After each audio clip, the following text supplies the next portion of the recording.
1801. Tiba-tiba, Yang Ling mendeteksi aura familiar yang dengan cepat mendekatinya, dan dia menjadi bersemangat. Sesaat kemudian, dua sosok berdiri tak jauh darinya. Mereka adalah Lu Ye dan Hu Dekuan, yang bergegas mendekat pada saat pertama. Segera, tim lain, dipimpin oleh Meng Su, tiba dan berkumpul. Setelah beberapa saat, para kultivator asosiasi jimat merah yang tersebar berkumpul. Dibandingkan sebelum pertempuran, jumlah orangnya lebih sedikit, dan kebanyakan dari mereka adalah kultivator asosiasi jimat merah. Para hamba darah Lu Ye juga telah kehilangan beberapa. Apalagi setelah 2 hari pertempuran, hampir semua orang tidak dalam kondisi puncak. Beberapa dari mereka bahkan belum pulih dari luka-lukanya. Meski begitu, masih tersisa hampir 30 orang. Melihat Blazing Heaven, wajah Hu Dekuan dipenuhi dengan kebencian. Mau tak mau dia mengingat kembali tahun-tahun yang dia habiskan untuk bertarung melawan puncak darah suci. Dia meraung, "Blazing Heaven, waktu kematianmu telah tiba." Dia berpikir bahwa Blazing Heaven akan tetap keras kepala meskipun dalam situasi seperti itu. Bagaimanapun, dia sedang menghadapi Sunshine Realm. Tanpa diduga, dia mengangguk dan berkata, "Ya, kamu sungguh mengesankan." Saat dia berbicara, tatapannya menyapu ke depan, berhenti sejenak pada Lu Ye. Dia mengungkapkan ekspresi bingung karena dia belum pernah melihat Lu Ye sebelumnya. Namun, dia tampaknya tidak terlalu peduli dan segera menjauh. Ketenangan Blazing Heaven membuat Hu Dekuan mengerutkan kening. Mengingat apa yang dikatakan Lu Ye kepadanya, dia tidak bisa menahan diri untuk tidak berteriak. "Apa rencanamu?" Blazing Heaven tertawa. "Semua bawahanku telah dibunuh olehmu, dan aku ditahan di sini oleh jimat merahmu. Apa yang bisa kulakukan? Saya hanya berdiri di sini menunggu kematian."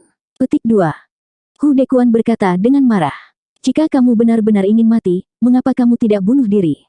Kalau tidak, kamu akan mati dengan mengenaskan." Petik 2. Blazing Heaven mengangkat alisnya. "Kenapa tidak?" Hu Dekuan membuka mulutnya, tapi tidak tahu harus berkata apa.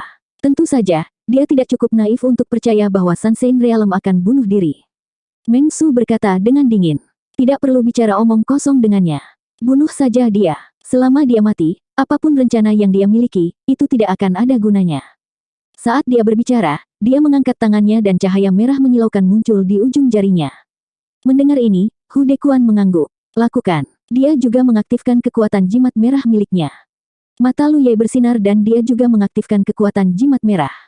Tiba-tiba, 4 garis cahaya merah muncul secara bersamaan, dan kekuatan mengerikan menyapu sekeliling. Meskipun semua kultivator yang hadir adalah Jademun, mau tak mau mereka merasakan tubuh dan pikiran mereka bergoyang tak terkendali. Yang bisa mereka lakukan hanyalah menyalurkan kekuatan mereka untuk melindungi diri mereka sendiri. Setelah beberapa saat, kekuatan jimat merah masing-masing didorong hingga batasnya. Yang mengejutkan semua orang, Blazing Heaven terus berdiri di sana dengan tenang, seolah dia tidak bergerak sama sekali. Sebaliknya, dia memandang semua orang dengan ekspresi menyedihkan. "Membunuh." Hu Dekuan meraung sambil mengaktifkan kekuatan jimat merahnya. Lampu merah memadat dan berubah menjadi bilah tajam yang menebas ke arah Blazing Heaven. Di saat yang sama, Yang Ling juga menyerang. Jimat merahnya berubah menjadi binatang primordial yang ganas dan menakutkan. Itu tampak seperti manusia hidup, dan ia meraung saat ia menyerbu menuju Blazing Heaven seperti sambaran petir. Tanduk di keningnya berkedip-kedip dengan cahaya merah seolah bisa menghancurkan segala sesuatu di dunia. Jimat merah Meng Su sedikit berbeda dari 2 jimat lainnya. Itu murni cetakan telapak tangan yang besar, dan dengan setiap inci ditekan, bahkan ruang di sekitarnya pun hancur. Hu Dekuan dan Yang Ling, yang pertama menyerang, tiba-tiba menoleh dan menatap Meng Su dengan heran. Mata mereka dipenuhi rasa tidak percaya. Pada saat yang sama, ekspresi para kultivator yang berdiri di samping Lu Ye berubah drastis. Mereka tiba-tiba merasa seolah-olah bencana besar akan menimpa mereka. Aura kematian yang sangat kuat masih melekat di sekitar mereka, menyebabkan tubuh mereka menjadi kaku. Mereka secara naluriah ingin menghindar, tetapi ruang di sekitar mereka telah membeku. Lu Ye menghela nafas. Saat lampu merah menyebar, lapisan lampu merah menyelimuti tubuhnya, berubah menjadi pertahanan yang kokoh. Cetakan telapak tangan besar itu ditekan ke bawah. 7 atau 8 kultivator asosiasi jimat merah di samping Lu Ye hanya bisa menahan diri sejenak sebelum tubuh mereka meledak dan mati dalam keputusasaan. Bahkan tulang Lu Ye berderit karena tekanan telapak tangan. Lampu merah di tubuhnya meredup dengan kecepatan yang terlihat dengan kasat mata. Meskipun dia telah mengaktifkan jimat merah pertahanan dengan bantuan darahnya yang berharga, jimat merah Meng Su telah dipelihara terlalu lama. Kekuatannya sangat menakutkan. Tampaknya jimat merah pertahanan itu sendiri agak sulit untuk ditolak. Ekspresi Meng Su juga tercengang karena dia tidak menyangka jimat merah yang diaktifkan Lu Ye sebenarnya digunakan untuk pertahanan. Secara logika, setiap orang seharusnya mengaktifkan jimat merah ofensif saat ini. Bagaimanapun, mereka harus bergabung untuk membunuh Blazing Heaven. Namun, sebelum kekuatan jimat merah diaktifkan sepenuhnya, dia tidak tahu jenis jimat merah apa yang telah diaktifkan Lu Ye. Dia hanya memiliki penilaiannya sendiri. Dia hanya sedikit bingung, mengapa Lu Ye mengaktifkan jimat merah pertahanan saat ini. Apa yang dia lindungi? Apa yang sedang kamu lakukan? Yang Ling meraung. Meski dia sudah membuat keputusan, dia masih tidak bisa mempercayainya. Itu adalah saudaranya yang telah bersamanya selama 2000 tahun. Dia tidak mengerti mengapa Lu Ye melakukan ini, dia juga tidak tahu kapan Lu Ye berpindah pihak. Sebelumnya, baik dia maupun Hu Dekuan tidak menyadarinya sama sekali. Saat kata-kata Yang Ling jatuh, Lu Ye, yang terbungkus dalam lampu merah redup, akhirnya bergerak. Dia mengaktifkan teknik sapu vertikal. Semua orang hanya merasakan penglihatan mereka kabur, diikuti oleh kilatan pedang. Ketika mereka sadar kembali, Lu Ye sudah berdiri tidak jauh dari Meng Su. Noda darah pada pedang panjangnya yang hitam pekat sangat mencolok mata. Dapat dikatakan bahwa Meng Su sedang lengah. Dari sudut pandangnya, ketika dia mengaktifkan jimat merah, Lu Ye dan banyak kultivator di sekitarnya akan menjadi debu. Tidak ada Jademun yang bisa bertahan dari kekuatan jimat merah seperti itu. Namun, Lu Ye telah mengaktifkan jimat merah pertahanan dan memblokir serangan mengerikan ini, menyelamatkan nyawanya. Meng Su terhuyung mundur, tangannya memegangi dadanya. Dia dapat dengan jelas merasakan bahwa organ dalamnya telah hancur total. Pedang Lu Ye sangat cepat dan ganas. Itu secara langsung telah memotong peluangnya untuk bertahan hidup. Namun, dengan vitalitas yang kuat dari Jademun tahap akhir, dia tidak akan mati begitu cepat. Merasakan datangnya kematian seperti ini niscaya merupakan hal yang sangat menyiksa dan menakutkan. Dia memandang Lu Ye dengan tidak percaya. Bagaimana kamu mengetahuinya? Ketika dia seharusnya mengaktifkan jimat merah ofensif, Lu Ye telah mengaktifkan jimat merah pertahanan. Ini jelas merupakan tindakan pencegahan, jadi Meng Su mengerti bahwa Lu Ye pasti merasakan sesuatu.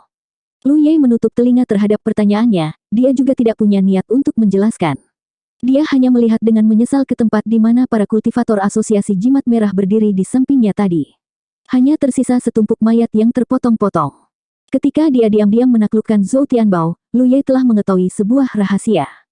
Blazing Heaven telah menanam mata-mata di asosiasi jimat merah. Namun, Zhou Tianbao tidak mengetahui siapa orang ini. Lu Ye diam-diam telah menyelidiki asosiasi jimat merah selama dia berhubungan dengan mereka, tetapi tidak berhasil. Dia belum bisa menemukan petunjuk apapun tentang berbagai konflik dengan Gunung Darah Suci. Dia hanya tahu bahwa mata-mata ini sangat tersembunyi, dan kemungkinan besar mata-mata ini adalah salah satu pemimpin asosiasi jimat merah. Ini karena seorang kultivator biasa tidak akan mampu menggulingkan asosiasi jimat merah. Yang Ling, Hu Dekuan, dan Meng Su semuanya dicurigai. Namun, dia tidak bisa mengatakannya dengan lantang. Jika dia melakukannya, itu hanya akan membuat mereka mencurigai motifnya. Dibandingkan dengan seorang kultivator yang ternoda oleh atribut ilahi, asosiasi jimat merah pasti akan lebih mempercayai kultivator mereka sendiri. Hanya ketika Meng Su dengan tidak sabar mengaktifkan jimat merah itulah Lu Ye secara samar-samar sampai pada suatu kesimpulan. Namun, ada satu hal yang Lu Ye tidak mengerti. Meng Su jelas tidak ternoda oleh atribut ilahi, karena ketika dia mengaktifkan atribut ilahi, dia tidak ditekan sama sekali. Kalau begitu, kenapa dia mau bekerja sama dengan Blazing Heaven dan tunduk padanya? Terlebih lagi, ini seharusnya terjadi dalam 10 tahun terakhir, jika tidak, asosiasi jimat merah sudah lama hilang. Mengapa? Tatapan Hu Dekuan bergetar saat dia melihat ke arah Meng Su. Wajahnya sangat pucat. Pengkhianatan Meng Su yang tiba-tiba membuatnya kehilangan siapa yang bisa dia percayai di dunia ini. Vitalitas Meng Su sangat redup. Dia memandang Hu Dekuan lama sekali sebelum berkata, "Kita tidak bisa menang. Saya hanya ingin hidup." Tatapan Hu Dekuan menjadi tidak fokus, dan kemudian dia menjadi marah. Blazing Heaven akan segera mati. Setelah konflik bertahun-tahun, konflik akan segera berakhir. Siapa yang memberitahumu bahwa kita tidak bisa menang? Meng Su membuka mulutnya, seolah ingin mengatakan sesuatu, tetapi vitalitasnya benar-benar padam saat ini. Wajah Hu Dekuan dipenuhi kesedihan, dan Yang Ling juga tidak lebih baik. Para kultivator asosiasi jimat merah yang tersisa semuanya paranoid. Tidak ada yang tahu kalau ada pengkhianat tersembunyi di antara mereka. Blazing Heaven belum mati. Suara tenang Lu Ye terdengar. Saat itulah Hu Dekuan dan Yang Ling kembali sadar. Mereka berbalik untuk melihat Blazing Heaven. Kekuatan jimat merah telah menghilang, tapi apa yang mereka lihat membuat mata mereka mengecil. Blazing Heaven memang belum mati, meski terlihat sedikit babak belur. Bagaimanapun, dia telah memblokir kekuatan dua jimat merah sendirian. Tidak dapat dipungkiri bahwa dia akan terluka. Bahkan auranya agak lemah. Dia menyeka darah dari sudut mulutnya, dan tiba-tiba tertawa keras. Tawanya dipenuhi dengan ejekan. Kamu masih ingin menang. Meng Su benar. Anda tidak bisa menang. Dia bergabung dengan saya karena dia melihat kebenaran, tetapi Anda semua tertipu oleh kepalsuan. Dia berhenti tertawa, dan suaranya menjadi tegas. Tidak ada yang bisa menang. Petik 2. Laut darah. Lu Ye berteriak, dan berinisiatif mengaktifkan teknik laut darah. Xiang Yin dan yang lainnya kembali sadar, dan mereka semua terjun ke laut darah. Saat ki darah mereka diaktifkan, laut darah, yang sudah cukup besar, tiba-tiba meluas ke segala arah, menyelimuti kelompok kultivator asosiasi jimat merah. Fokus, bunuh Blazing Heaven dulu. Suara Lu Ye terdengar di telinga para kultivator asosiasi jimat merah. Hu Dekuan kemudian berteriak, bunuh Blazing Heaven. Laut darah melonjak, dan dalam sekejap, mencakup radius 1000 mil, dan dengan cepat menyebar menuju posisi Blazing Heaven. Anehnya, Blazing Heaven tidak punya niat untuk menghindari serangan laut darah. Sebaliknya, dia malah memasang ekspresi gila di wajahnya. Dia membuka tangannya dan memberi isyarat memeluk, dan berteriak dengan liar. Bagus, bagus. Detik berikutnya, seluruh tubuhnya diselimuti oleh laut darah. 1802. Lautan darah melonjak dan kekuatan sihirnya berfluktuasi. Lu Ye telah mendorong sifat sucinya hingga batasnya. Dengan dia sebagai pemimpin, para kultivator asosiasi jimat merah, serta sekelompok hamba darah, dengan gila-gilaan mengepung Blazing Heaven di lautan darah. Meskipun mereka menderita kerugian besar dalam pertempuran ini, masih ada lebih dari 20 orang yang hidup, dan semuanya adalah Jade Moon. Jika Blazing Heaven berada pada puncaknya, para kultivator ini sendiri mungkin tidak dapat melakukan apapun padanya. Bagaimanapun, dia adalah Sunshine Realm. Rasanya seperti lebih dari 20 Star Constellations bertarung melawan satu Jade Moon. Jika mereka tidak membentuk barisan, mereka akan dengan mudah dikalahkan satu persatu. Selain itu, kultivasi Blazing Heaven lebih tinggi, sehingga dia bisa bertarung kapanpun dia mau dan melarikan diri kapanpun dia mau. Dia mempunyai keunggulan absolut. Namun, di bawah penindasan alam suci Lu Ye, kekuatan Blazing Heaven berkurang drastis. Dengan lautan darah yang menyegel area tersebut, dia ditakdirkan untuk mati. Namun, yang aneh adalah bahkan dalam situasi putus asa seperti itu, Blazing Heaven tidak panik sama sekali. Sebaliknya, dia tertawa liar. Menghadapi serangan dari segala arah, dia tidak menunjukkan niat untuk bertahan. Sebaliknya, dia menghadapi serangan dengan serangan. Dia sepertinya tidak peduli sama sekali dengan hidupnya sendiri. Kegelisahan di hati Lu Ye telah mencapai puncaknya. Dia yakin Blazing Heaven masih menyembunyikan sesuatu. Kalau tidak, bagaimana Sunshine Realm yang bermartabat bisa bertindak seolah dia ingin mati? Terlebih lagi, kata-kata yang dia ucapkan sebelumnya juga menggugah pikiran. Namun, pada titik pertempuran ini, tidak ada jalan untuk mundur. Tidak peduli apa kartu truf Blazing Heaven, dia harus dibunuh terlebih dahulu. Akibat tidak bertahan adalah tubuh Blazing Heaven terus terluka. Dagingnya mulai hancur, memperlihatkan tulang putihnya. Korban juga muncul di sisinya. Di bawah penindasan alam suci Lu Ye, kekuatan Blazing Heaven jauh dari puncaknya. Namun, perbedaan terbesar antara Sunshine Realm dan Jade Moon bukanlah peningkatan fisik atau kekuatan sihir mereka, melainkan jiwa mereka. Sebagai perbandingan, kekuatan jiwa Sunshine Realm telah mencapai tingkat yang baru. Lu Ye bisa menekan kekuatan fisiknya, tapi dia tidak bisa menekan kekuatan jiwanya. Hal ini menyebabkan para kultivator di sisinya dirugikan. Bahkan jika mereka tidak mati, mereka akan terluka. Kekuatan jiwanya yang menakutkan berfluktuasi dengan liar, terus-menerus memainkan lagu kematian yang menyedihkan. Melihat situasi seperti ini, Lu Ye tidak berani menunda lebih lama lagi. Dia segera mengambil keputusan dan segera mundur, jauh dari area tempat pertempuran sengit terjadi. Di saat yang sama, dia mengaktifkan kekuatan sihirnya dan lampu merah menyala. Sebelum berangkat, suku humanoid telah memberinya 3 jimat merah. 1 untuk menyerang, 1 untuk bertahan, dan yang terakhir untuk melarikan diri. Bisa dikatakan sangat teliti. Dia telah menggunakan jimat merah pertahanan sebelumnya, dan sekarang dia mengaktifkan jimat merah ofensif. Dia ingin menggunakan jimat merah untuk menyelesaikan semuanya dalam satu pertempuran. Lampu merah menyala, dan bahkan kilau laut darah tidak bisa menyembunyikan warna yang mempesona ini. Aura Lu Ye meningkat pesat, dan pakaiannya bergetar. Lampu merah sepertinya memiliki kehidupannya sendiri saat mengalir menuju Pan Mountain Saber di tangannya. Dalam sekejap mata, Pan Mountain Saber yang awalnya hitam pekat berubah menjadi pedang berwarna merah darah. Lu Ye memegang pedang di tangannya, keyakinan kuat bahwa segala sesuatu di dunia ini dapat dipotong dengan satu tebasan pedang muncul di dalam hatinya. Di bawah dukungan jimat merah, Pan Mountain Saber bergetar. Lu Ye mengangkat tangannya yang lain dan mencengkeram gagang pedang dengan kedua tangannya. Perasaan spiritualnya melonjak ke segala arah saat tubuhnya melesat ke depan. Setelah menerima transmisi suaranya, para kultivator yang telah menyerang Blazing Heaven dengan cepat mundur ke segala arah. Pada saat ini, Blazing Heaven, yang tubuhnya penuh luka, mengangkat kepalanya dan melihat ke arah Lu Ye. Meskipun dia dipisahkan oleh lautan darah, dia masih bisa merasakan kekuatan ganas dari pedang tersebut. Dia tetap tidak takut. Kekuatan pembatas laut darah yang kuat jelas takut dia akan melarikan diri, sehingga ingin mengikatnya di tempat. Namun, dia tidak berniat melarikan diri. Sebaliknya, dia dengan gila-gilaan meningkatkan kesadaran spiritualnya dan menyerang Lu Ye. Dalam sekejap, perasaan spiritual Lu Ye berada dalam kekacauan. Untungnya, dia memiliki teratai ilahi 7 warna untuk melindungi Divine Sense-nya. Oleh karena itu, dia mampu menahan serangan Divine Sense Blazing Heaven. Tubuhnya terbungkus lampu merah. Dalam sekejap mata, dia telah menempuh jarak 100 mil. Pedang berwarna merah darah itu menebas dengan keras. Lu Ye ingin mengaktifkan kekuatan pedangnya. Namun, di bawah dukungan jimat merah, kekuatan pedang itu terlalu ganas. Dia tidak bisa mengaktifkan kekuatan pedang apapun. Itu adalah tebasan pedang yang sederhana dan tanpa hiasan. Setelah sedikit getaran, lautan darah yang sangat besar itu langsung terbelah seperti sepotong tahu berdarah. Pedang ki berwarna merah darah membentang ribuan kilometer seolah ingin membelah ruang ini. Kemanapun ia melewatinya, meteorit dan benua terapung menjadi debu. Erangan teredam terdengar. Para hamba darah telah terkena pedang ki, dan mereka semua menjadi pucat. Meskipun Lu Ye adalah penguasa laut darah, para hamba darah selalu mendukungnya. Ketika pedang itu membelah laut darah, mereka juga mendapat serangan balik.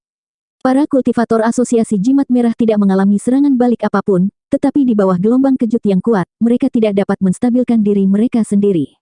Tidak sampai beberapa napas kemudian cahaya merah yang menyilaukan itu berangsur-angsur menghilang. Semua orang segera melihat ke arah Blazing Heaven. Mereka ingin mengetahui hasil tebasan pedang ini. Apa yang mereka lihat membuat mereka bersemangat. Ini karena di mana Blazing Heaven berada, tidak ada lagi tubuh yang berdaging dan berdarah. Hanya tinggal kerangka yang tersisa. Surga yang berkobar sudah mati. Lu Ye berdiri tidak jauh dari kerangka itu. Mountain Saber di tangannya masih dalam posisi menebas. Alisnya berkerut erat. Situasinya tidak tepat. Tebasan pedang tadi begitu kuat sehingga mustahil bagi Blazing Heaven, yang ditekan oleh atribut ilahi dan terluka parah, untuk bertahan hidup. Ini adalah sesuatu yang Lu Ye harapkan. Tapi, kenapa sisa-sisa kerangkanya masih terpelihara? Secara logika, bahkan jika tebasan pedang ini tidak dapat membuat langit berkobar menjadi debu, setidaknya tebasan itu akan membelahnya menjadi 2. Tapi kerangkanya sangat keras. Di bawah tebasan seperti itu, tidak ada bekas kerusakan. Lu Ye menoleh dan mau tidak mau menyempitkan matanya. Dia menemukan bahwa pada tulang putih yang menakutkan itu, sebenarnya terdapat banyak pola urat yang saling bersilangan dan sangat rumit yang tersebar. Kuncinya adalah pola-pola berurat ini memberinya perasaan yang sangat familiar. Ini adalah pola tato roh mata darah. Mereka menutupi setiap sudut kerangka Blazing Heaven. Melihat pola-pola ini, Lu Ye tidak bisa tidak mengingat sepotong informasi yang dia dengar dari Zhou Tianbao.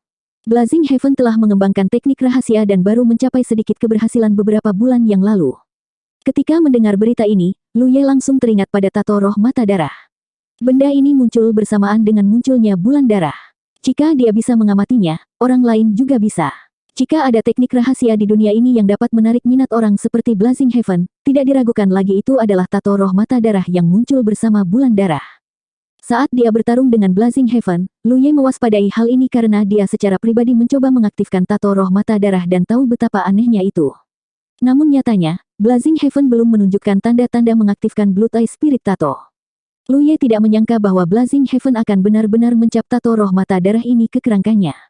Untuk dapat mencapai hal ini, pencapaian Blazing Heaven dalam Spirit Tato Dao benar-benar menakutkan. Kesulitan semacam ini bukanlah sesuatu yang bisa dibandingkan dengan Lu Ye ketika dia mencap tato roh yang sama ke pohon bakatnya. Keuntungan besar dari mencap tato roh pada daun pohon bakat adalah meskipun ada yang tidak beres, itu masih dapat dimodifikasi. Dengan kemudahan seperti itu, selama Lu Ye mengetahui struktur spesifik dari tato roh, dia dapat dengan mudah mencapnya ke daun pohon bakatnya dan menggunakannya untuk keperluannya sendiri. Metode lain untuk membuat tato spiritual tidak akan berhasil. Itu harus dilakukan sekaligus. Bisa dibayangkan betapa sulitnya mencetak tato spiritual yang begitu rumit di tulang seseorang secara langsung. Tapi dia benar-benar melakukannya. Namun yang aneh adalah Blazing Heaven belum mengaktifkan kekuatan spirit tato ini dari awal hingga akhir. Selain itu, baik asosiasi jimat merah maupun prajurit darahnya tidak menyebutkan bahwa surga berkobar mahir dalam Dao Tato Roh. Lu Ye tiba-tiba memiliki banyak keraguan di dalam hatinya dan tidak tahu apa tujuan dari Blazing Heaven. Tapi bagaimanapun juga, Blazing Heaven pada akhirnya sudah mati. Pertempuran ini, mereka menang.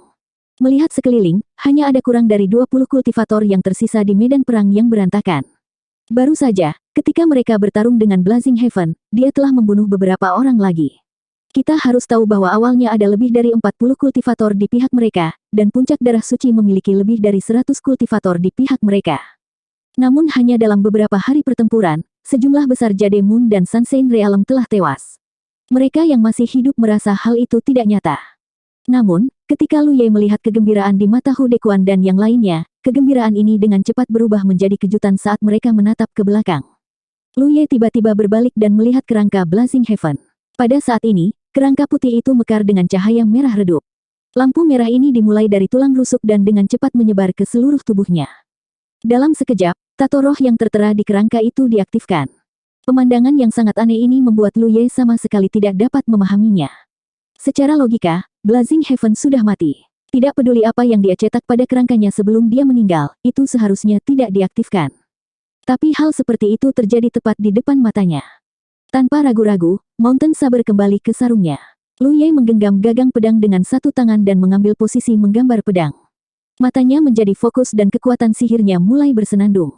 Saat pedang itu terhunus, daging di lengan kanan Lu Ye mulai terbelah. Tak hanya itu, seluruh tubuhnya juga menanggung beban yang sangat berat. Tebasan Draw Saber, cahaya pedang yang mengejutkan menyala.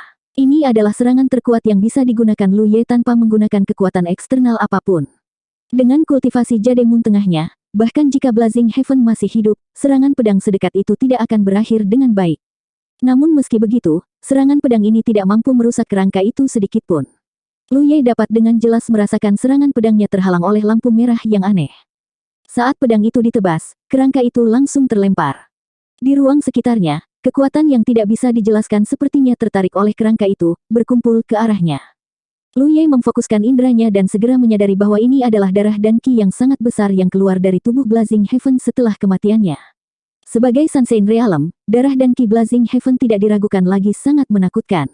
Pada saat ini, darah dan ki yang telah keluar jelas tertarik oleh semacam kekuatan.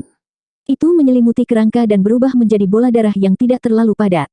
1803. Apa yang sedang terjadi? Hu Dekuan terbang dan bertanya. Saya tidak yakin. Lu Ye menggelengkan kepalanya. Tapi itu jelas bukan hal yang baik. Tindakan Blazing Heaven sebelum kematiannya terlalu aneh. Sekarang dia memikirkannya, Blazing Heaven sepertinya telah mengambil inisiatif untuk mencari kematian. Tidak hanya itu, ia juga tidak mempedulikan kehidupan para kultivator yang berada di bawah komandonya. Kalau tidak, dengan latar belakang puncak darah suci, pihak mereka tidak akan menang dengan mudah. Dikombinasikan dengan situasi saat ini, Lu Ye mau tidak mau membuat tebakan yang berani. Blazing Heaven memang memiliki rencana cadangan, namun rencana cadangan ini hanya akan efektif setelah kematiannya. Ini sangat aneh. Jika seseorang sudah meninggal, apa gunanya memiliki rencana cadangan? Tanpa berpikir panjang, Lu Ye berteriak, serang bersama. Tidak peduli apa rencana cadangan Blazing Heaven, mereka tidak bisa membiarkan dia melakukan apa yang dia inginkan. Jadi, selama mereka bisa menghancurkan bola darah yang membungkus kerangka itu dan menemukan cara untuk menghancurkannya, tidak peduli apa rencana Blazing Heaven, itu akan sia-sia. Baru saja meraih kemenangan, banyak kultivator bahkan tidak punya waktu untuk mengatur napas sebelum menyerang bersama, membombardir bola darah dengan serangan. Namun, yang membuat mereka tidak berdaya adalah betapapun sengitnya serangan mereka tidak dapat mengguncang bola darah itu sedikitpun, hanya menyebabkannya bergetar di dalam kehampaan. Tiba-tiba, Lu Ye berhenti dan menyebarkan Divine Sense-nya. Dia samar-samar merasakan ada sesuatu yang mendekat dari segala arah.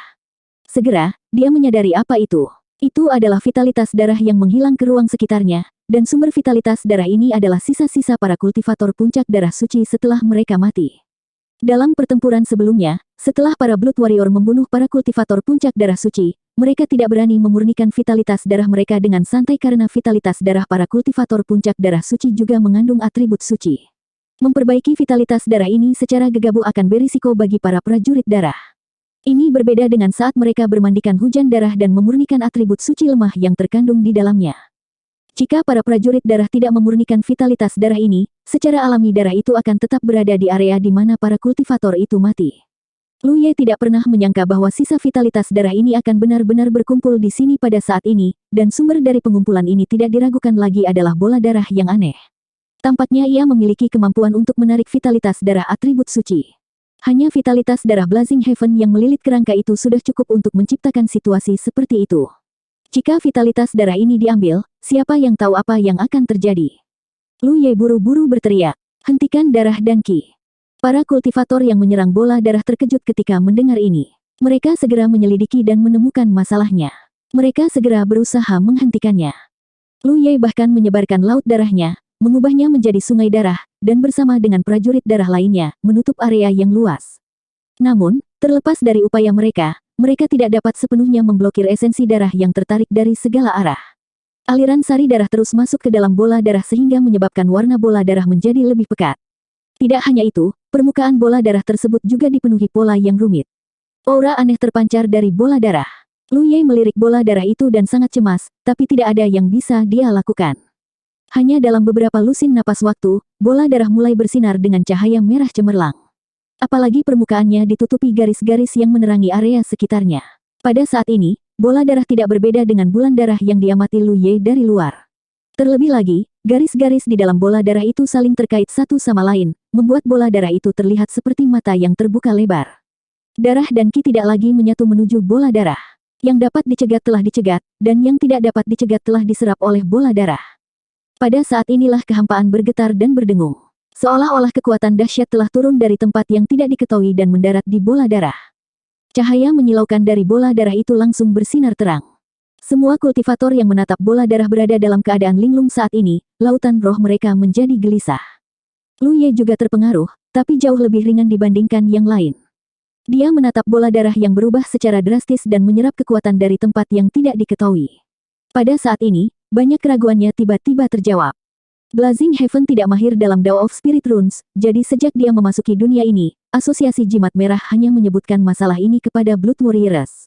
Kalau tidak, mustahil bagi siapapun untuk tidak memberitahu dia informasi penting seperti itu. Blazing Heaven mampu menuliskan Blood Eye Spirit Rune lengkap di tulangnya bukan karena kemampuannya sendiri, tapi karena kemauan tertentu diam-diam membantunya. Hanya dengan begitu dia dapat menyelesaikan tugas yang hampir mustahil ini. Dia tidak peduli dengan hidup atau matinya sendiri. Bukan karena dia tidak ingin hidup atau tidak takut mati, tapi karena dia dipengaruhi oleh kemauan tertentu. Kematiannya, dan bahkan kematian para kultivator Gunung Darah Suci, semuanya merupakan persiapan untuk momen ini. Kehendak itu akan turun ke ruang sumber. Kehendak itu adalah wasiat dari darah harta karun leluhur darah. Hanya itu yang bisa membuat seseorang seperti San Sein rela mati demi itu. Ketika dia bertemu dengan Fang Lao sebelumnya, Fang Lao pernah mengatakan bahwa darah harta karun leluhur darah tidak bisa masuk ke tempat ini. Jadi, jika ia ingin menyerbu ruang sumber, ia hanya bisa mengandalkan kematian terus-menerus dari para kultivator Gunung Darah Suci. Setelah para kultivator ini meninggal, sisa sifat suci perlahan-lahan akan menginfeksi ruang sumber Gunung Fangchun. Ini adalah pemandangan yang Lu Ye lihat di awal. Namun, dengan bantuannya, situasi ruang sumber menjadi jauh lebih baik. Ruang ini telah disegel oleh ruang sumber, jadi tidak mudah bagi darah harta karun leluhur darah untuk turun. Kalau tidak, itu sudah lama berhasil.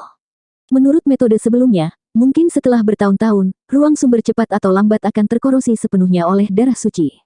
Setelah itu terjadi, ruang sumber tidak lagi memiliki kekuatan untuk menyegelnya. Ruang sumber akan terkontaminasi, dan dunia inti akan dikendalikan oleh kehendak leluhur darah. Namun, itu akan memakan waktu terlalu lama, dan keinginan leluhur darah jelas tidak sabar. Dilihat dari sini, informasi yang pertama kali didengar Lu Ye dari Xiang Yin adalah benar. Xiang Yin pernah berkata bahwa jika suatu hari Asosiasi Jimat Merah dan Gunung Darah Suci menang, maka segel dunia ini akan rusak. Ini adalah sesuatu yang harus terjadi, karena pada dasarnya, pertarungan antara Asosiasi Jimat Merah dan Gunung Darah Suci adalah pertarungan antara ruang sumber dan kehendak leluhur darah. Tidak peduli siapa yang menang pada akhirnya, segel dunia ini tidak diperlukan. Pada saat ini, kehendak leluhur darah menggunakan kerangka San Sein sebagai dasar dan darah serta Qi dari banyak kultivator ras darah generasi pertama sebagai landasan untuk membangun tato roh mata darah di ruang sumber. Tato roh ini saja tidak akan terlalu berguna, tapi bisa beresonansi dengan kehendak leluhur darah di luar dan membimbingnya. Akibatnya, ada cacat pada segel ruang sumber. Kehendak leluhur darah bisa menggunakan kerangka Blazing Heaven sebagai dasar untuk turun ke sini. Mungkin bukan hanya wasiat yang turun, tapi juga setetes wasiat leluhur darah. Banyak pemikiran terlintas di benak Lu Ye, dan dia segera memahami satu hal, kali ini, mereka berada dalam masalah besar.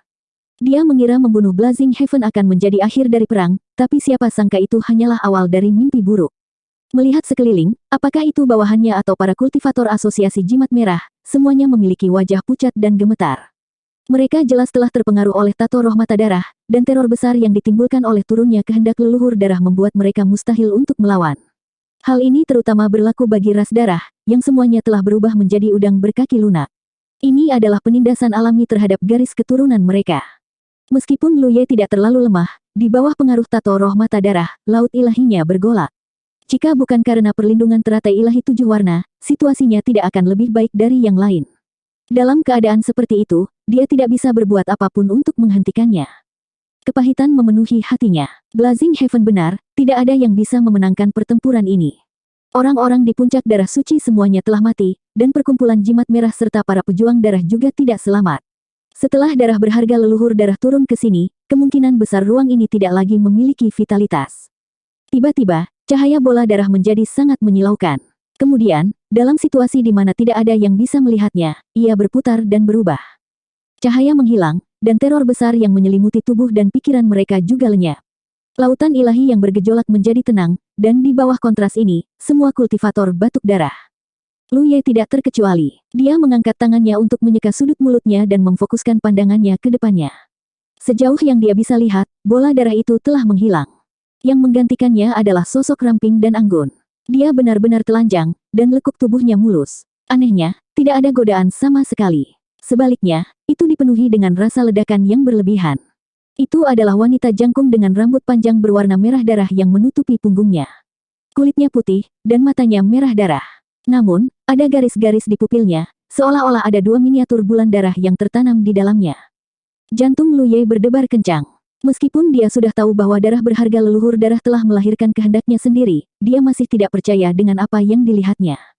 Kita harus tahu bahwa leluhur darah telah meninggal bertahun-tahun yang lalu. Tubuhnya telah terpecah menjadi beberapa bagian dan diubah menjadi beberapa alam, tapi anehnya setetes darahnya yang berharga masih bertahan. Mungkinkah ini dianggap sebagai klon darah berharga milik leluhur darah? Apakah ini bisa dianggap sebagai kelahiran kembali dari setetes darah? Dalam keterkejutannya, Lu Ye segera menemukan sesuatu. Mata klon darah yang berharga ini tidak jelas, dan ada rasa ketidaktahuan dan kekacauan di dalamnya. Dia segera mengerti bahwa Fang Lao benar. Meskipun darah berharga leluhur darah telah melahirkan kehendaknya sendiri, wasiat ini belum lengkap, dan masih dalam keadaan bodoh.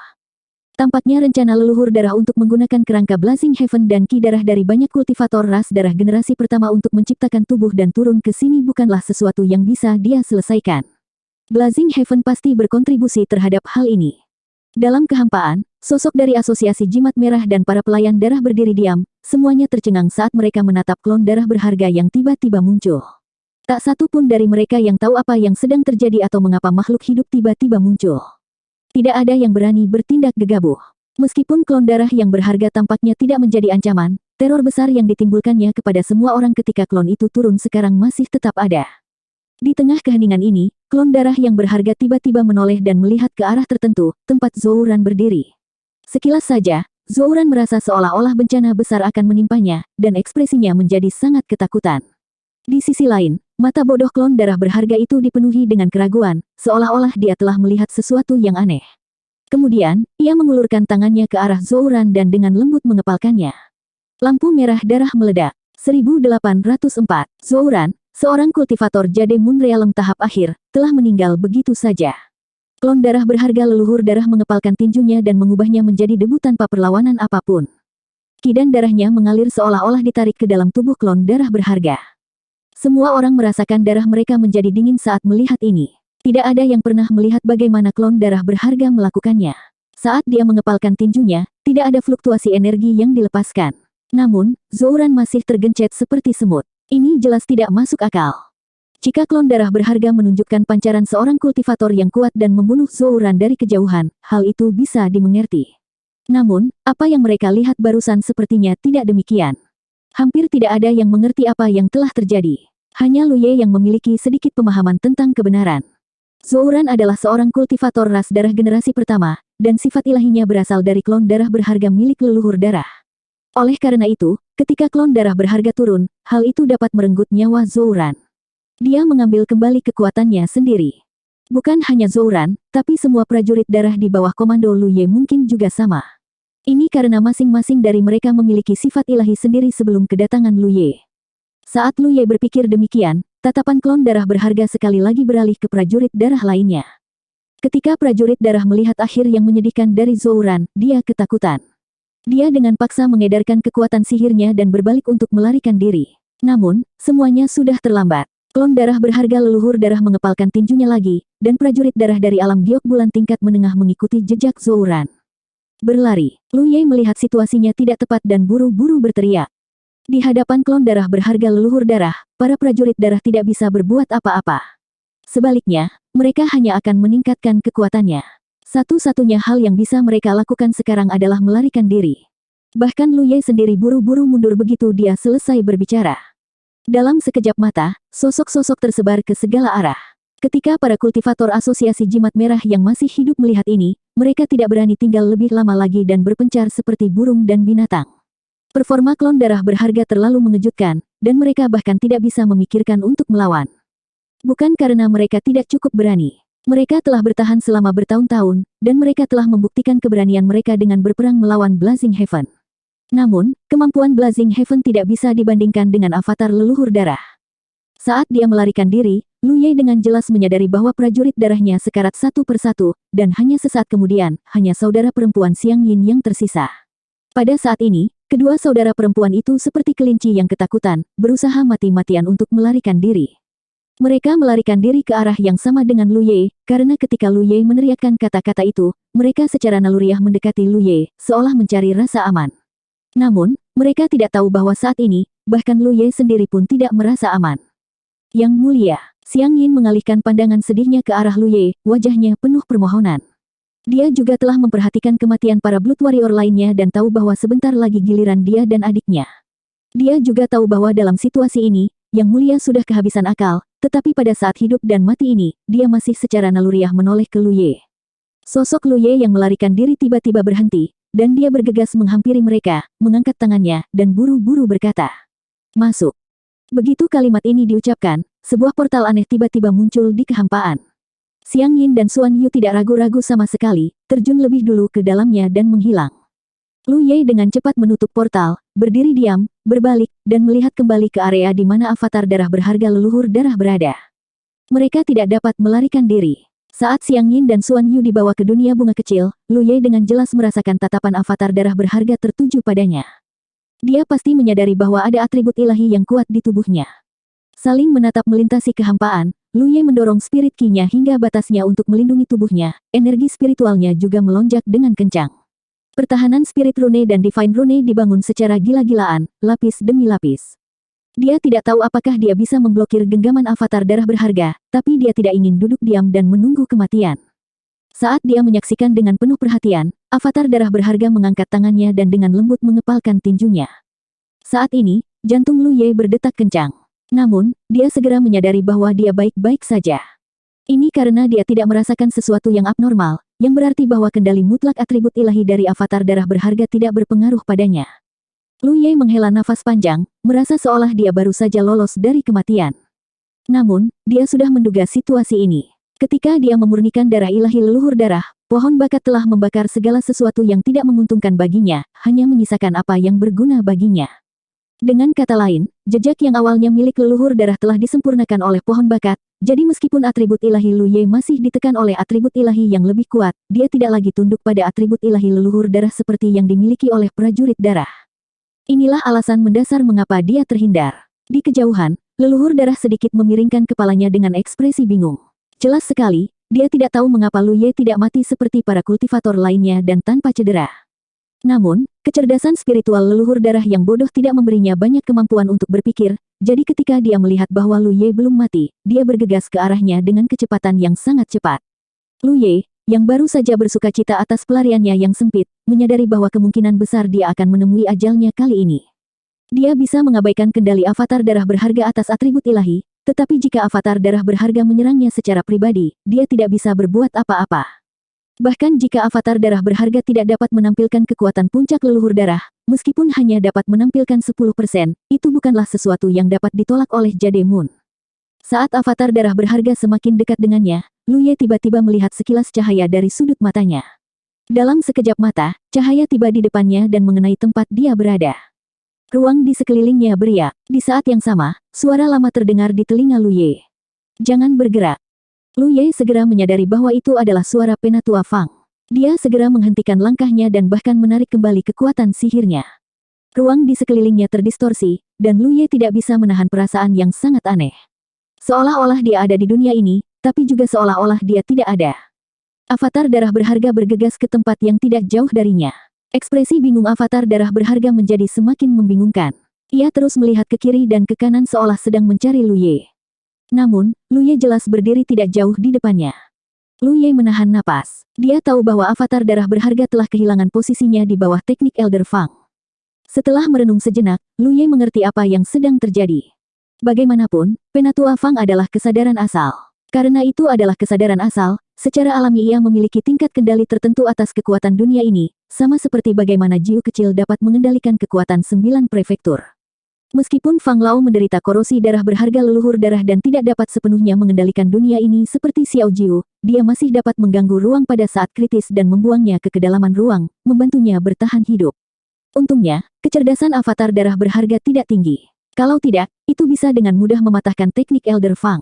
Bagaimanapun, darah berharga leluhur darah telah merusak dunia ini selama bertahun-tahun dan memiliki tingkat kendali tertentu terhadap dunia ini.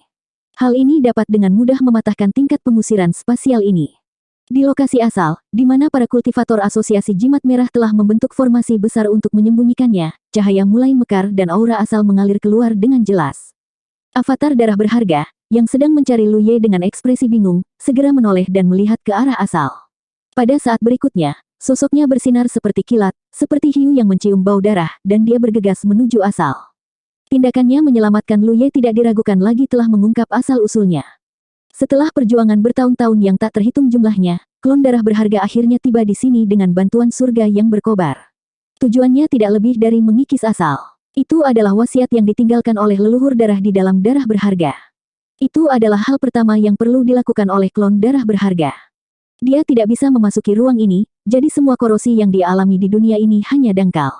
Hari ini, dia akhirnya berhasil menembus blokade dengan bantuan pengerahan Blazing Heaven.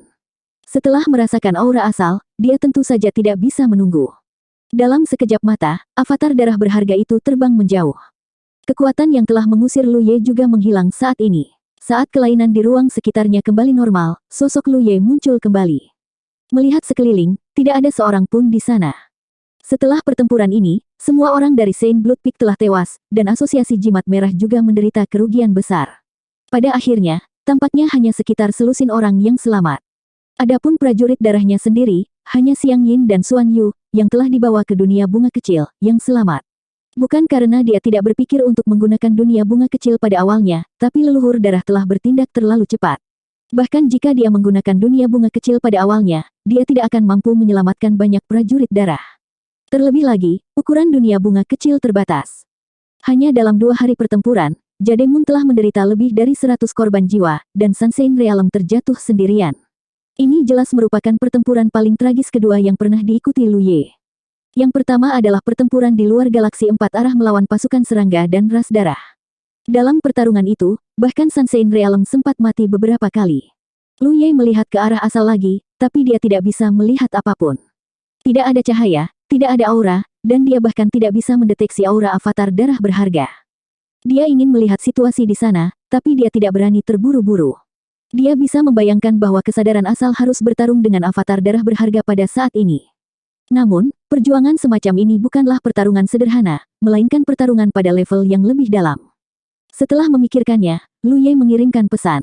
Setelah menunggu beberapa saat, Yang Ling dan Hu Dekuan memimpin para kultivator asosiasi jimat merah yang tersisa dan bergegas menemuinya. Melihat Lu Ye masih hidup, Yang Ling tampak lega. Baru saja, dia juga melarikan diri. Ketika dia menoleh ke belakang, dia melihat avatar darah berharga mengejar Lu Ye. Dia mengira Lu Ye pasti akan mati, tapi siapa yang mengira dia akan selamat? Bisa dikatakan dia beruntung di tengah kemalangan. Wanita itu, siapa dia? Hu Dekuan masih memiliki rasa takut, terutama karena kematian para prajurit darah di bawah pimpinan Lu Ye terlalu aneh. Apalagi mereka sudah berada di dunia ini selama bertahun-tahun, tapi mereka belum pernah melihat wanita itu. Jelas tidak masuk akal untuk mengatakan bahwa Saint Blood Peak memiliki kultivator seperti itu. Jika itu masalahnya, bagaimana Asosiasi Jimat Merah bisa mempunyai pijakan di dunia ini? 1805. Dari sudut pandang Asosiasi Jimat Merah, klon darah berharga leluhur darah tampaknya muncul entah dari mana, dan proses kemunculannya sangat aneh. Itu adalah klon darah berharga dari leluhur darah. Lu Ye menjawab. Klon darah berharga. Kelompok kultivator Asosiasi Jimat Merah mengungkapkan ekspresi terkejut. Orang-orang dari ras darah yang memiliki sifat ilahi dapat mengembangkan teknik rahasia yang memungkinkan mereka memurnikan esensi darah mereka sendiri dan memadatkan darah berharga. Setelah penyempurnaan lebih lanjut, mereka dapat berubah menjadi klon. Saya yakin semua orang tahu bahwa bayangan leluhur darah adalah di balik terbelahnya Gunung Fangchun. Leluhur darah meninggalkan setetes darahnya yang berharga di sini, berniat untuk menyerang inti dan mengambilnya untuk dirinya sendiri. Setelah bertahun-tahun, setetes darah itu melahirkan kecerdasannya sendiri dan melanjutkan keinginannya. Leluhur darah. Setelah mendengarkan penjelasan Lu Ye, semua orang akhirnya mengerti asal-usul wanita aneh itu. Mereka juga akhirnya mengerti mengapa para kultivator memiliki sifat surgawi setelah bermandikan hujan darah dunia ini. Itu karena mereka telah terinfeksi oleh kekuatan darah berharga dari leluhur darah. Blazing Heaven telah merencanakan untuk mengorbankan dirinya dalam pertempuran hari ini, karena ini adalah satu-satunya cara untuk membantu klon darah berharga turun ke dunia batin. Adapun para kultivator Gunung Darah Suci, surga yang berkobar tidak peduli dengan kehidupan mereka sama sekali. Bahkan jika mereka tidak mati di tangan para kultivator Asosiasi Jimat Merah, para kultivator Gunung Darah Suci akan sepenuhnya dibantai ketika klon darah berharga turun. Bagi klon darah berharga, semua kultivator ras darah generasi pertama adalah nutrisi untuk memperkuat dirinya, dan dia memiliki keinginan naluriah terhadapnya. Setelah mendengar semua ini, kelompok kultivator Asosiasi Jimat Merah bersukacita dalam hati mereka. Setelah ketekunan selama bertahun-tahun, beberapa di antaranya terguncang. Sebagai anggota Asosiasi Jimat Merah, mereka bersembunyi di sana-sini seperti tikus. Mereka harus menghadapi penindasan gunung darah suci di mana-mana, dan mereka juga kekurangan sumber daya kultivasi. Selalu ada orang yang mengkhianati mereka. Namun hari ini, mereka akhirnya bersyukur karena telah bertahan. Keyakinan yang mereka kejar selama bertahun-tahun akhirnya membuahkan hasil. Kalau tidak, bagaimana mungkin mereka masih hidup? Bagaimana situasinya sekarang? Hu Dekuan bertanya lagi. Di mana klon darah berharga itu? Lu Ye melihat ke arah asal dan berkata, dia seharusnya pergi untuk menyerang asal. Setelah kata-kata ini diucapkan, ekspresi semua orang menjadi agak suram. Meskipun mereka tidak mengetahui misteri di baliknya, semua orang tahu bahwa begitu klon darah berharga diizinkan menginfeksi sumbernya, dunia pasti akan terbalik. Mereka telah berperang melawan gunung darah suci selama bertahun-tahun yang tak terhitung jumlahnya, dan mereka hampir tidak bisa mendapatkan pijakan. Namun, jika esensi mereka terkontaminasi oleh kekuatan nenek moyang darah, mereka tidak akan memiliki peluang untuk bertahan hidup. Yang terpenting, mereka tidak bisa meninggalkan tempat ini sama sekali. Di masa lalu, ketika mereka bertarung di Black Abyss, selama mereka bisa bertahan cukup lama, semua musuh yang menyerang akan diusir dari ruang ini dan mereka secara alami bisa pergi. Tapi kali ini, semua orang dari Saint Blood Peak telah meninggal. Mereka tidak melihat adanya harapan untuk pergi. Terlebih lagi, dengan situasi saat ini, mereka tidak bisa pergi. Apa yang harus kita lakukan? Yang Ling bertanya. Meskipun dia tidak tahu harus berbuat apa, dia tidak bisa menunggu di sana saja. Lu Ye menggelengkan kepalanya. Sejujurnya, dia tidak tahu harus berbuat apa sekarang. Sebelumnya, dia telah menggunakan kekuatan pohon bakat untuk membantu meringankan korosi pada asal. Oleh karena itu, pohon bakat dapat berperan dalam pertarungan antara kekuatan asal dan leluhur darah. Tapi kuncinya adalah klon darah berharga itu terlalu kuat. Dia telah berhasil mempertahankan hidupnya dengan susah payah di bawah perlindungan Penatua Fang, jadi bagaimana dia berani mendekatinya dengan santai. Pada saat itu, tiba-tiba terjadi perubahan arah asal. Saat kehampaan bergetar, cahaya merah dan putih tiba-tiba mekar, menerangi seluruh ruangan. Semua orang menoleh dan melihat ke arah itu. Meskipun mereka tidak dapat melihat situasi spesifik di sana, mereka secara samar-samar dapat menyimpulkan keuntungan dan kerugian dari konfrontasi tersebut hanya dengan melihat perubahan pada kedua warna tersebut. Cahaya putih tidak diragukan lagi melambangkan kekuatan asal, sedangkan lampu merah melambangkan klon darah berharga. Sangat mudah untuk membedakannya. Pada saat itu, konfrontasi di sana tiba-tiba memasuki tingkat yang sangat intens. Namun, yang membuat semua orang khawatir adalah lampu merah jelas memiliki keunggulan absolut, dan lampu putih terkikis dalam jumlah besar. Dilihat dari jauh, itu seperti kanvas seputih salju yang dengan cepat diwarnai menjadi merah. Dalam waktu kurang dari setengah jam, tidak ada lagi warna putih yang terlihat. Sebaliknya, semuanya berwarna merah. Hati semua orang tenggelam ke dasar. Namun, pada saat itu, Cahaya putih menyilaukan tiba-tiba merembes keluar dari lampu merah, yang sepadat darah. Itu sangat terang. Semua orang tidak bisa menahan perasaan bersemangat dan penuh harap. Cahaya merah dan putih terjalin tanpa henti, dan tak lama kemudian, keduanya bercampur dan menjadi tidak bisa dibedakan. Kemudian, cahaya di kejauhan dengan cepat membesar di bidang penglihatan mereka. Mengapa benda itu datang ke arah kita? Hu Dekuan gemetar, dan ekspresinya menjadi bingung. Dalam konfrontasi antara jagoan besar seperti ini, Jademun hanyalah anak kecil. Cepat minggir, Yang Ling berteriak, dan para kultivator asosiasi jimat merah dengan cepat berpencar. Lu Ye tidak bergerak, karena ketika cahaya merah dan putih terbang ke arahnya, suara cemas Elder Fang terdengar di benaknya. Nak, aku sudah bergabung dengannya dan dianggap telah menjebaknya sepenuhnya. Selebihnya terserah padamu, buka lautan rohmu. Dalam sekejap, Lu Ye mengetahui rencana Penatua Fang. Penatua Fang jelas tahu tentang kekuatan pemurnian yang kuat dari pohon keterampilan bawaan, jadi dia menaruh harapan terakhirnya pada Lu Ye. Mungkin inilah sebabnya dia menyelamatkan Lu Ye pada saat kritis. Dari sudut pandangnya, hanya keturunan pohon Dao yang bisa sepenuhnya menangani darah berharga leluhur darah. Tidak ada orang lain yang bisa. Dia telah bertarung melawan darah berharga leluhur darah selama bertahun-tahun yang tak terhitung jumlahnya dan selalu berada dalam posisi yang dirugikan. Dia tidak punya harapan untuk menang. Kedatangan Lu Ye tidak diragukan lagi memberinya kesempatan ini. Dia awalnya berencana untuk menunggu sampai pertempuran di Black Abyss ini selesai sebelum dengan hati-hati merumuskan rencana dengan Lu Ye. Dalam rencana itu, dia yakin bahwa dia bisa meminjam kekuatan Lu Ye untuk menyelesaikan krisis yang telah melanda dirinya selama bertahun-tahun yang tak terhitung jumlahnya. Namun, segalanya tidak berjalan sesuai keinginannya. Klon darah berharga telah turun ke ruang asal. Di saat krisis ini, tidak perlu membicarakan rencana.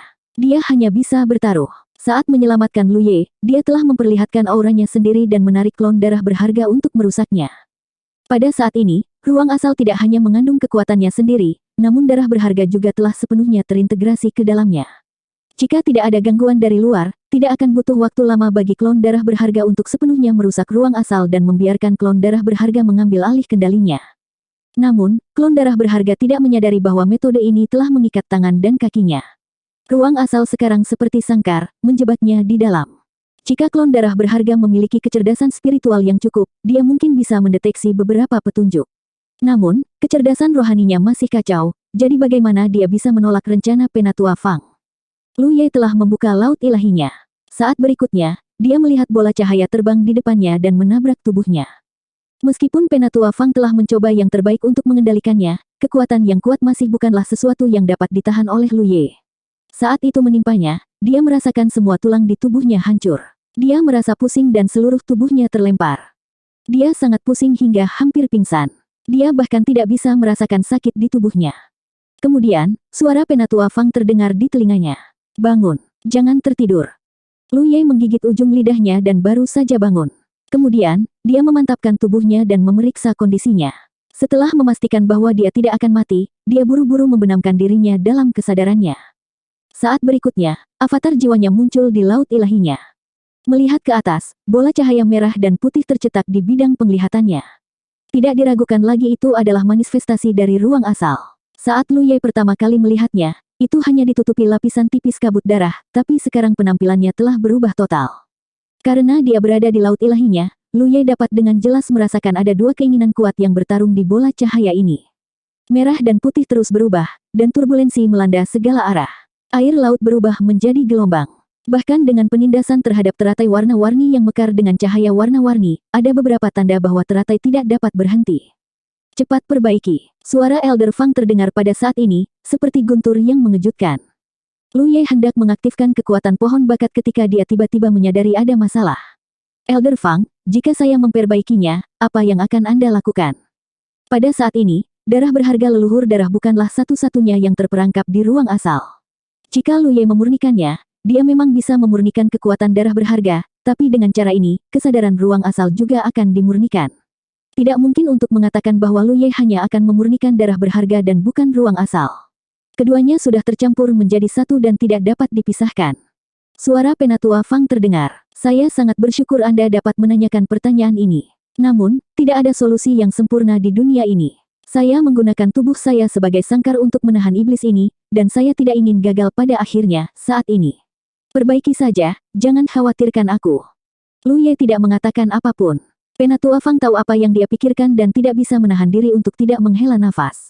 Kamu harus tahu bahwa jika ruang asal terkorosi oleh kekuatan leluhur darah dan kemudian melarikan diri, seluruh Gunung Fangchun akan terjerumus ke dalam kesengsaraan dan penderitaan.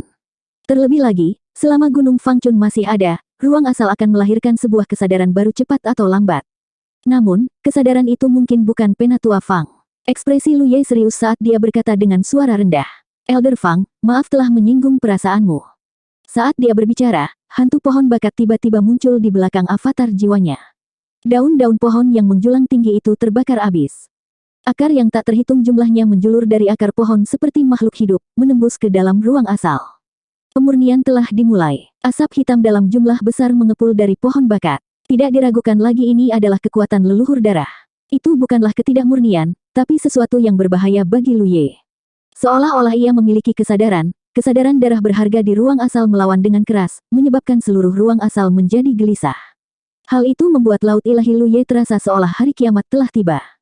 Cahaya 7 warna teratai ilahi menjadi semakin menyilaukan. Cahaya itu seperti tangan yang tak terlihat, menenangkan turbulensi di laut ilahi Lu Ye dan mengurangi tekanan pada dirinya. Di dalam ruang asal, Penatua Fang juga dengan giat mengerahkan kekuatannya untuk menekan darah yang berharga. Baru sekarang Lu Ye punya waktu luang untuk mengambil beberapa pil penyembuh dan mengkonsumsinya untuk menyembuhkan luka di tubuhnya. Kemudian, dia mengeluarkan sejumlah besar harta karun jenis api dan mulai memurnikannya. Dia diam-diam bersukacita karena dia telah menyiapkan sejumlah besar harta karun jenis api sebelumnya. Jika tidak, dengan tingkat konsumsi seperti itu, pemurnian pohon bakat mungkin tidak akan bertahan lama.